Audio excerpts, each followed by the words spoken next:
О значении регионов, о важных аспектах послания президента и о том, как простые граждане будут участвовать в построении справедливого Казахстана, мы поговорим с заместителем директора Казахстанского института стратегических исследований при президенте Алуой Жолдыбалиной. Алуа Сериковна, здравствуйте и спасибо, что вы с нами. Добрый день. Находясь с рабочей поездкой в области Абай, глава государства сказал, что подлинная мощь государства закладывается в регионах. По словам президента, принцип «сильные регионы, сильная страна» стал одной из базовых основ его политического курса. Какой эффект это даст экономике, на ваш взгляд? Ну, смотрите, Казахстан все-таки это больше страна такая очень обширная, да, территориально. И, соответственно, у нас есть города республиканского значения, к примеру, Алматы, Астана, Шымкент, да. Но Казахстан состоит все-таки из 20 регионов. Причем у нас все 20 регионов имеют разный профиль. То есть они экономически, социально, к примеру, там, даже в аграрном сфере они различны. То есть у них потребности разные, у них проблемы разные, у них повестка разная. А у них демографическая структура разная, этническая структура разная. Поэтому вот эта вот разноплановость, она дает достаточно такой хороший экономический эффект. В каком плане? В том плане, что, к примеру, у нас есть агропромышленные регионы, у нас есть индустриальные, у нас есть, к примеру, там больше на сельское хозяйство упор делать, да, там. Поэтому мы должны сделать ставку на регион. Почему? Потому что у нас же очень высокий уровень урбанизации, то есть города у нас едут население. Это нагрузка на всю систему городов. Если мы будем развивать регионы, то есть делать такие же условия, как, например, там Алматы, Астане, там Шымкенте, то это, во-первых, будет демографический рост, во-первых, это будет усиление кадрами, это будет, то есть экономический эффект будет намного больше. То есть мы должны кадры на местах сохранять, экономически поднимать, и тогда у нас, даже, например, мы же очень страна, у которой имеет большой по периметру границы. То есть у нас приграничных регионов очень много, да? Так. Поэтому вот это вот сотрудничество межрегиональное, которое есть приграничное, это все будет достаточно хороший, иметь такой кумулятивный эффект для экономики.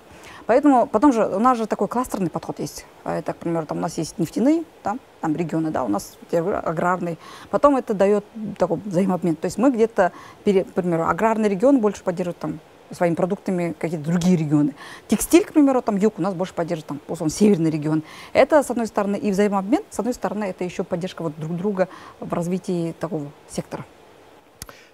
Хорошо. Президент также затронул вопросы школьного образования. Известно, что не только в семье, но и по всей стране остро стоит вопрос дефицита ученических мест.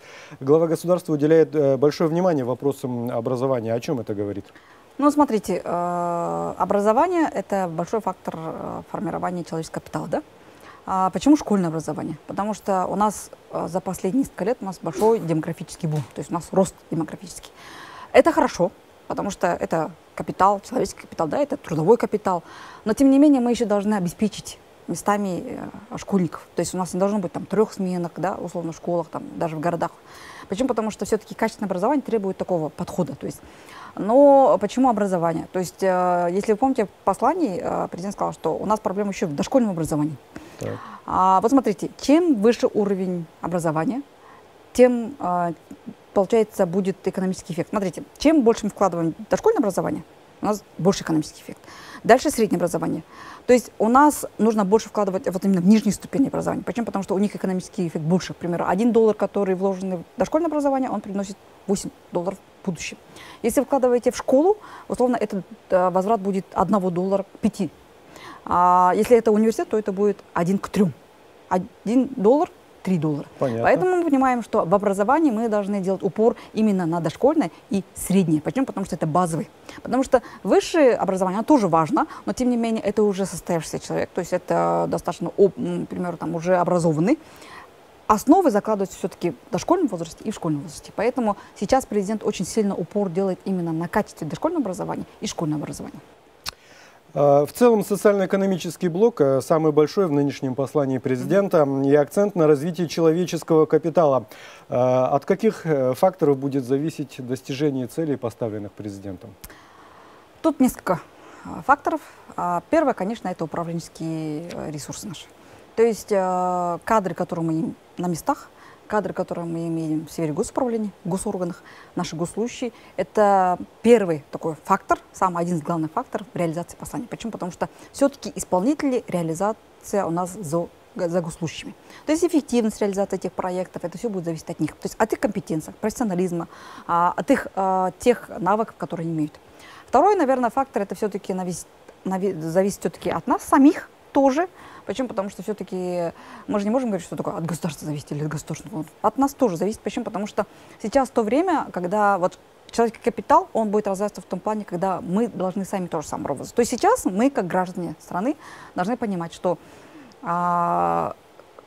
знания очень быстро будут устаревать, информация будет очень-очень быстро обновляться. Поэтому мы сейчас вошли в ту эпоху, когда мы сами должны самообразовываться постоянно. То есть мы должны привыкнуть к той мысли, что мы будем всю жизнь учиться.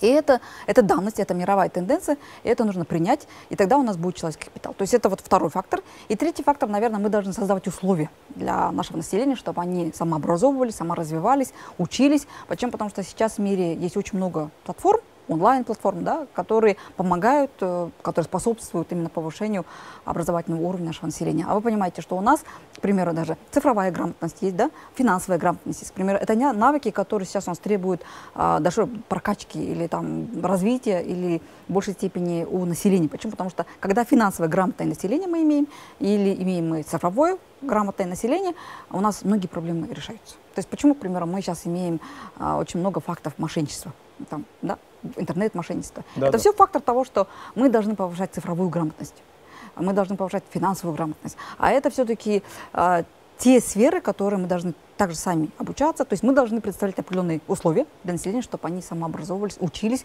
и развивали свои знания.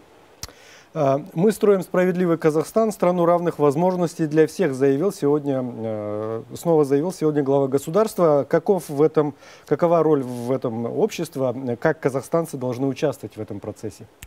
Ну, я вот отметила, что все-таки это такой обоюдный процесс. Есть ответственность государства и есть ответственность все-таки населения.